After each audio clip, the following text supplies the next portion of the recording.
If function से related हमारा next video है जिसमें हम बात करेंगे कि जो फंक्शन कॉल करते हैं वो किन किन आर्ग्यूमेंट के द्वारा कॉल कर सकते हैं, कैसे हम आर्ग्यूमेंट पास करके कॉल कर सकते हैं, इनके बारे में हम चर्चा करेंगे। तो चलिए देखते हैं कि जो फंक्शन कॉल कर रहे हैं तो कैसे हम आर्ग्यूमेंट दे के पास करते हैं। जो फंक्शन का आर्ग्यूमेंट होता है, जो फंक्शन का पैरामीटर होता है, वो दो तरीके से हम किसी भी फंक्शन के पैरामीटर में डाल सकते हैं। जो हम देखिए यहाँ क्या लिखा गया है, if a function is to use argument it must declare variable the accept the value of the argument, these variable is called formal parameter of the function.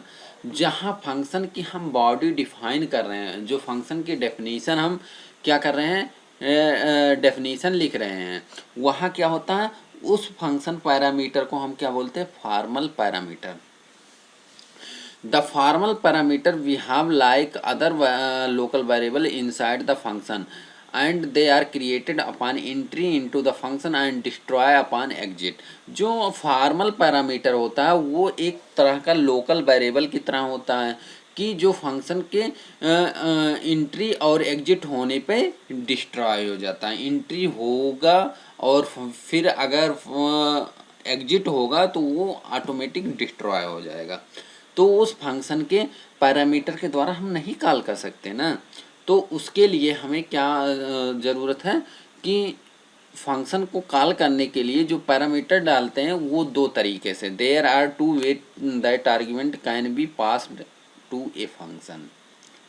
दो तरीका है। सबसे पहला तरीका जो है फंक्शन कॉल बाय वैल्यू, जो function हम कॉल कर रहे हैं एक वैल्यू के द्वारा, कॉल बाय वैल्यू मेथड से। कॉल बाय वैल्यू मेथड क्या है देख लेते हैं। The call by value method of passing argument to a function copies the actual values of the argument into the formal parameter of the function। जो actual parameter हम देते हैं main function से वो क्या होगा कि फॉर्मल पैरामीटर में हो जाके कॉपी होगा। In the case change made the parameter inside the function we have no effect the argument. तो इसकी सबसे बड़ी डिसएडवांटेज ये है कि अगर हम अगर हम कोई चेंज करते हैं पैरामीटर में तो वो क्या होता है, वो आर्ग्यूमेंट पे कोई इफेक्ट नहीं डालता है कि वो पुराना ही आर्ग्यूमेंट लेता है। देखिए कुछ लिखा गया है, by default C programming language use call by value method to pass argument। In general, this means that code within a function cannot alter the argument used to call the function। Consider the function swap function is the following। मतलब ये कह रहा है कि जो हमारा by default मतलब calling use करता है फंक्शन के लिए वो कॉल बाय वैल्यू ही है। कॉल बाय वैल्यू को हम वहाँ यूज कर सकते हैं जहाँ हमें कोई चेंज आर्ग्यूमेंट में चेंज करने की ज़रूरत नहीं पड़ती है। तो वहाँ क्या हम यूज करते हैं, कॉल बाय वैल्यू मेथड के द्वारा हम फंक्शन की कॉलिंग करते हैं। तो अब हम एक एग्जाम्पल से समझते हैं। एक स्वैपिंग का एग्जाम्पल है। स्वैपिंग का एग्जाम्पल है जो हम स्वैप कर रहे हैं वो क्या कर रहे हैं, एक टेम्परेरी वेरिएबल के द्वारा, मतलब एक थर्ड वेरिएबल के द्वारा कर रहे हैं। तो हम जो स्वैपिंग वाला पूरा लॉजिक है उसको हम एक अलग फंक्शन में डिफाइन कर दे रहे हैं। अगर हमें ज़रूरत पड़ेगी तो हम इस फंक्शन को कॉल कर लेंगे। तो चलिए देखते हैं कि जो स्वैप वाला फंक्शन है वो कैसे हम डिफाइन करेंगे। तो जो देखिए यहाँ स्वैप फंक्शन, स्वैप नाम से एक फंक्शन डिफाइन कर रहे हैं जिसका रिटर्न टाइप वाइड है। तो इसका मतलब क्या है कि जो हमारा स्वैप फंक्शन है वो कोई भी वैल्यू रिटर्न नहीं करेगी। और इसमें दो पैरामीटर हैं, एक x है और एक y है। ये क्या है, ये हमारा फॉर्मल पैरामीटर है। अब क्या है, इंट टेम्प। इस फंक्शन के बॉडी के अंदर क्या लिखा गया, इंट टेम्प, मतलब एक वेरिएबल है जिसका नाम टेम्प है और जिसकी डेटा टाइप क्या है, इंटीजर टाइप का है। फिर temp equal x, x equal y equal temp, फिर रिटर्न। ये सब हम पहले भी बता चुके हैं, स्वैपिंग के प्रोग्राम के लिए ये कोड बता चुके हैं कि कैसे स्वैप करने का हम लॉजिक लिखते हैं। फिर रिटर्न, रिटर्न क्या, जीरो। क्यों रिटर्न जीरो? क्यों, अगर रिटर्न हम करवाना चाहें या ना करवाना चाहें, रिटर्न लिखना चाहें या ना लिखना चाहें, कुछ भी नहीं दिक्कत है, क्योंकि हम क्या यहाँ वाइड लगाए हैं तो कोई दिक्कत नहीं आने वाली थी। लेकिन रिटर्न लिख दिए तो चलिए ठीक है, रिटर्न के आगे कुछ नहीं लिखा है मतलब कुछ नई वैल्यू रिटर्न कर रही है। अब क्या है कि ये मेरा जो स्वैपिंग वाला कोड पूरा है वो किस नाम के फंक्शन में सेव है, स्वैप नाम के फंक्शन में डिक्लेयर है। अब मेरा जो मेन प्रोग्राम है वो अब हम मेन फंक्शन के लिए लिखेंगे। तो now let us call a function swap by passing actual value at the following example. अब क्या हम एक्चुअल वैल्यू के द्वारा इस फंक्शन की कॉलिंग करते हैं अपने मेन, किसमें, मेन फंक्शन में। अब देखिए मेरा ये प्रोग्राम है, मेन प्रोग्राम। इस मेन प्रोग्राम में सबसे पहले हेडर फाइल क्या है, studio.h है, जिसको हम इंक्लूड कर रहे हैं किसके लिए, प्रिंट एफ, स्कैनएफ, इन सब फंक्शन को यूज करेंगे तो हम यहाँ इस हेडर फाइल की ज़रूरत पड़ेगी। इसके बाद फंक्शन का प्रोटोटाइप कर रहे हैं, डिक्लेरेशन कर रहे हैं फंक्शन का। फंक्शन के डिक्लेरेशन क्यों करते हैं, फंक्शन के डिक्लेरेशन इसलिए करते हैं ताकि हम कंपाइलर को बता सके कि इस नाम के फंक्शन को हम अपने प्रोग्राम में यूज करने वाले हैं और फंक्शन में कौन कौन से कितने पैरामीटर है, कितने हम आर्ग्यूमेंट ले रहे हैं और फंक्शन की रिटर्न टाइप क्या है। ये तीन चीज़ें बताने के लिए हम फंक्शन की डिक्लेरेशन करते हैं, फंक्शन का प्रोटोटाइप करते हैं। ये फंक्शन की प्रोटोटाइप करने की ज़रूरत नहीं पड़ती अगर फंक्शन की बॉडी, जो फंक्शन हम बना रहे हैं, इस मेन वाले फंक्शन से पहले यहाँ लिख देते तो हमें ये करने की ज़रूरत भी नहीं पड़ती है। हमारा कंपाइलर क्या करेगा, ऑटोमेटिक चेक कर लेगा कि ये फंक्शन इस टाइप का है। लेकिन ये गुड मैनर है कि फंक्शन की प्रोटोटाइप हमेशा कर दें तो कोई दिक्कत नहीं है। इसके बाद जो हमारा कंपाइलर है ये मेन फंक्शन पे पहुंचता है। मेन फंक्शन के अंदर ये वेरिएबल है, एक ए है एक बी वेरिएबल है जिसमें 100 और 200 है। अब यहाँ से हम प्रिंट करवा ले रहे हैं कि before swap value of a इतना और before swap value of b इतना। अब क्या कर रहे हैं कि हम इस फंक्शन को, जो हम फंक्शन पहले बनाए होंगे, ये फंक्शन कहीं ना कहीं बना होगा, मान लीजिए उस फंक्शन का यहाँ लिख रहे हैं, इसके बाद लिख रहे हैं। तो अगर लिखेंगे तभी हुआ है, ये नहीं कि हम इसको अलग फाइल में सेव कर के रखें। अलग फाइल में सेव करेंगे तो कोई भी वैल्यू नहीं मिलेगी। अगर हम ये जो फंक्शन डिक्लेयर किए हैं, फंक्शन डिफाइन किए हैं, वो फंक्शन यहाँ जो मेन फंक्शन मेरा ख़त्म हो रहा है उसके नीचे कर रहे हैं, तो यहाँ से स्वैप वाला कॉल कर रहे हैं। स्वैप ए कामा बी का मतलब स्वैप 100 कामा 200 से कॉल कर रहे हैं, मतलब वैल्यू के द्वारा कॉल कर रहे हैं। तो वैल्यू के द्वारा कॉल कर रहे हैं तो अब हमारा कंपाइलर यहाँ से उस फंक्शन की डेफिनेशन पे जाएगा, फंक्शन की बॉडी में जाएगा। यहाँ से क्या हुआ, यहाँ लाके हमारा जो फॉर्मल पैरामीटर है, जो हमारा वहाँ एक्चुअल पैरामीटर था ए और बी, और ये क्या है, फॉर्मल पैरामीटर है, तो यहाँ लाके क्या कर दिया, मैप कर दिया वैल्यू को। तो अब क्या होगा, इंट एक्स में क्या आ गया है, 100 आ चुका है और वाई में क्या आ चुका है, 200 आ चुका है। तो अब इसके द्वारा क्या हुआ, टेम्प में एक्स मतलब टेम्प में 100 स्टोर हो गया, एक्स इक्वल वाई हो गया मतलब एक्स में 200 स्टोर हो गया, वाई इक्वल टेम्प मतलब वाई में 100 स्टोर हो चुका है। तो वाई में 100 स्टोर हो चुका और रिटर्न कर दिया, ये फंक्शन के पास चला आया। रिटर्न करने के बाद यहाँ फंक्शन में आ चुका है। तो अब हमारे पास क्या आ चुका है कि एक्स में कितना 200 और वाई में 100 आ चुका है। रिटर्न करने के बाद क्या हुआ, रिटर्न करने के बाद अब ए में क्या आ गया है, ए में आ चुका है,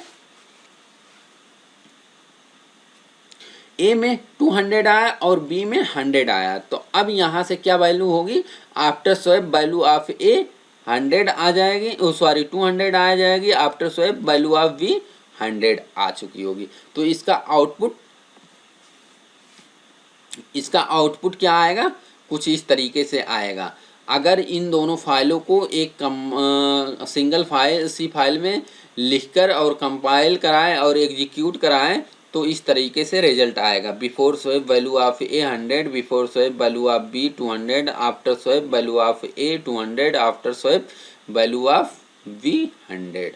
ये क्या होगा, पूरा एक एग्जाम्पल होगा जो वैल्यू कॉल बाय वैल्यू के द्वारा फंक्शन में फंक्शन के पैरामीटर डालते हैं।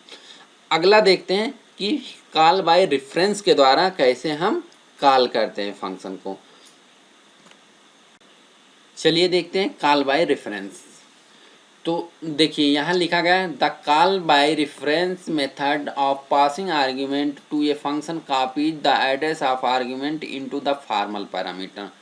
अभी क्या हो रहा था, पिछले में कॉल बाय वैल्यू मेथड में जो हमारा आर्ग्यूमेंट कॉपी हो रहा था वो क्या हो रहा था, फॉर्मल पैरामीटर में वैल्यू कॉपी हो रही थी। लेकिन कॉल बाय रेफरेंस में क्या होता है, उस पर्टिकुलर जहां हमारा जिस एड्रेस पे सेव होगा, जिस मेमोरी एड्रेस पे सेव होगा वो डाटा वो वहाँ का एड्रेस को कॉपी करेगा, ना कि वैल्यू को कॉपी करेगा। तो इससे क्या होगा, उस पर्टिकुलर एड्रेस पे जो सेव होगा, जो वेरिएबल में सेव होगा, वहाँ से एड्रेस के थ्रू आ जाएगा हमारे वो फॉर्मल पैरामीटर वाले एड्रेस पे। तो इससे क्या होगा, अगर हम कोई वैल्यू चेंज कर रहे हैं तो ऑटोमेटिक इफेक्ट हो जाता है फॉर्मल पैरामीटर में, क्योंकि फॉर्मल पैरामीटर एड्रेस के द्वारा मतलब रेफरेंस कॉल बाय रेफरेंस के मेथड के द्वारा क्या हो रहा है, एड्रेस को कॉपी कर रहे हैं। तो अगर एड्रेस पे कोई वैल्यू चेंज हो रही है तो ऑटोमेटिक दिखा देगा ना कि हमें ये वैल्यू चेंज मिल गई है। तो चलिए देखते हैं, inside the function the address use to access the actual argument use in call, this mean the change made the parameter affect the passed argument. अगर वहीं अभी हम थोड़े देर पहले जो बताए हैं वहीं लिखा गया है कि अगर हम पैरामीटर में कुछ भी चेंज कर रहे हैं तो वो पूरे फॉर्मल पैरामीटर में भी अफेक्ट कर रहा है। जबकि to pass by value to pass the value by reference argument pointer to pass the function just like any other value।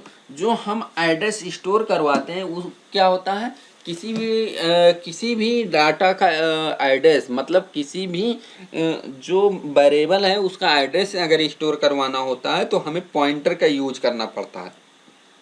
Pointer का यूज करेंगे तो क्या होता है, पॉइंटर भी एक तरह का वेरिएबल है, लेकिन ये पॉइंटर वेरिएबल जो है किसी का एड्रेस स्टोर करवाने के लिए होता। तो अब हमें पॉइंटर का यूज करना पड़ेगा। तो उसके लिए एग्जांपल से समझते हैं कि कैसे लिखेंगे। अगर हम कॉल बाय रेफरेंस मेथड से यूज कर रहे हैं तो सबसे पहले हमें फंक्शन डेफिनेशन में क्या चेंज करना पड़ेगा कि जो कॉल बाय रेफरेंस से यूज करेंगे तो हमें कुछ पॉइंटर टाइप का वेरिएबल यूज करना पड़ेगा। तो जो पॉइंटर के जो वेरिएबल है उसके आगे स्टार लगा देते हैं तो क्या प्रतीत होता है, मतलब ये किस तरह का वेरिएबल हो जाएगा, पॉइंटर टाइप का वेरिएबल हो जाएगा। अगर पॉइंटर टाइप का वेरिएबल हो चुका है तो समझ लीजिए कि अब ये सिर्फ किसी का एड्रेस स्टोर करता, ना कि कोई वैल्यू स्टोर करवाते हैं। तो ये पॉइंटर टाइप का वेरिएबल दिखाना पड़ेगा। फिर जो टेम्प ले रहे हैं वो भी पॉइंटर टाइप का लें या ना लें कोई फ़र्क नहीं पड़ता है, क्योंकि उस पर्टिकुलर पॉइंटर पे एड्रेस में आएगा। तो अगर यहाँ टेम्प में हम पॉइंटर नहीं लगा रहे हैं तब भी काम मेरा चल जाएगा। लेकिन यहाँ क्या है, यहाँ पॉइंटर टाइप का वेरिएबल होना चाहिए, क्योंकि जो एक्चुअल पैरामीटर आएगा, एक्चुअल पैरामीटर जो मैप होगा फॉर्मल पैरामीटर से, वो क्या होगा, एड्रेस मैप करेगा। तो एड्रेस ऐसे नहीं होगा, एड्रेस अगर स्टोर करवाना होगा तो हमें पॉइंटर वेरिएबल का सहारा लेना पड़ेगा। तो आई होप समझ में आ गया होगा ये फंक्शन डेफिनेशन।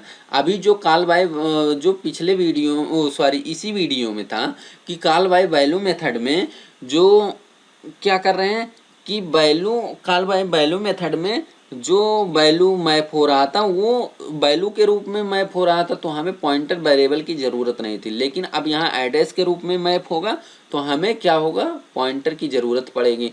तो सेम वही है, और हमें सिर्फ यहाँ पॉइंटर वेरिएबल बनाने की ज़रूरत पड़ी थी। जैसे टेम्प एक्स लिखा था तो टेम्प स्टार एक्स, मतलब ये पॉइंटर टाइप का वेरिएबल है। इस तरह से हमें यूज करना पड़ रहा है। अब इस फंक्शन को अगर हम मेन फंक्शन में कॉल करें तो सबसे पहले क्या होता है, देखिए ये फंक्शन की डेफिनेशन है, ये फंक्शन की डेफिनेशन है। सबसे पहले प्रोटोटाइप करना पड़ेगा सेम जो फंक्शन का नाम है, जैसे void swap int x int y, तो same void swap int x int y, चाहे तो क्या इंट इंट एक्स ना लिखें, इंट स्टार और इंट स्टार लिख सकते हैं। तो इससे क्या होगा कि इससे सिर्फ हमें जो प्रोटोटाइप करते हैं सिर्फ ये बताने के लिए कंपाइलर को कि हमारे पास कितना आर्ग्यूमेंट है, सिर्फ ये बताने के लिए। तो कोई ज़रूरी नहीं कि हम एक्स और वाई भी लिखें। आई होप समझ में आया। तो इंट एन है, इंट एन का मतलब क्या है, ये मेन फंक्शन है मेरा। उसके बाद इसके अंदर ए और बी दो वेरिएबल है जिसमें 100 और 200 वैल्यू स्टोर है। अब क्या करेंगे, सबसे पहले हम प्रिंट करवा रहे हैं कि कुछ पता चले कि before swap value of a 100 थी और before swap value of b 200 थी। अब उसके बाद क्या करेंगे, उसके बाद हम करेंगे कि हम पॉइंटर वेरिएबल की मदद से हम एड्रेस पास करेंगे। देखिए अब स्वैप फंक्शन को कॉल कर रहे हैं लेकिन एड्रेस के थ्रू कॉल कर रहे हैं। तो जो हमारा ए स्टोर है जहाँ जिस लोकेशन पर, अब हम उसकी एड्रेस डालेंगे, और बी जहाँ स्टोर है मेमोरी में उसकी एड्रेस यहाँ डालेंगे। तो अब क्या हो रहा है, एड्रेस से कॉल हो रहा है, तो इस पर्टिकुलर एड्रेस पे जाएगा, हमारा जो फंक्शन डिफाइन किए हैं वहाँ पे जाएगा। फंक्शन यहाँ डिफाइन किए हैं तो यहाँ क्या लिखा गया है, आ गया, यहाँ क्या स्टोर हुआ, जो हमारी ए में ए के एड्रेस पे स्टोर हुआ होगा वैल्यू वो स्टोर हो जाएगा। यहाँ मतलब 100 आएगा, यहाँ 200 आएगा। अब स्वैप होने के बाद एक्स में 200 आ चुका है, वाई में 100 आ चुका है। तो अब यहाँ से उसके बाद क्या आया, ए में सॉरी एक्स में क्या आ चुका है 200 और वाई में 100 आ चुका है। अब क्या होगा, अब यहाँ से हम ए की वैल्यू प्रिंट करवा रहे हैं। अब जब ये फंक्शन थ्रो किया मेन फंक्शन में तो क्या हुआ कि ए की वैल्यू पे 200 आ चुका है और बी की वैल्यू पे 100 आ चुका है। तो अब हमें ए और बी की वैल्यू को प्रिंट करवा दें आफ्टर स्वैप वाली वैल्यू तो दिख जाएगी। आई होप पूरा समझ में आ चुका होगा। तो ये था कि हम कैसे कॉलिंग फंक्शन में आर्ग्यूमेंट डाल के पास करते हैं, कॉल बाय वैल्यू मेथड से या कॉल बाय रेफरेंस मेथड से कैसे पूरा वर्क होता है ये देख चुके हैं। तो इसी पे वीडियो को समाप्त करते हैं।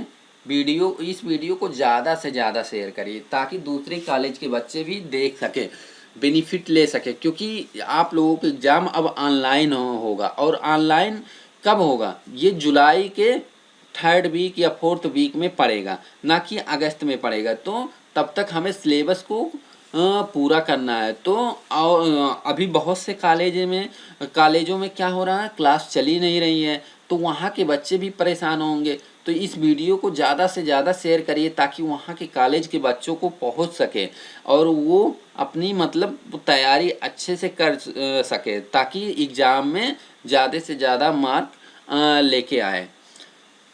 तो इसी पे वीडियो को समाप्त कर रहे हैं। वीडियो देखने के लिए थैंक यू।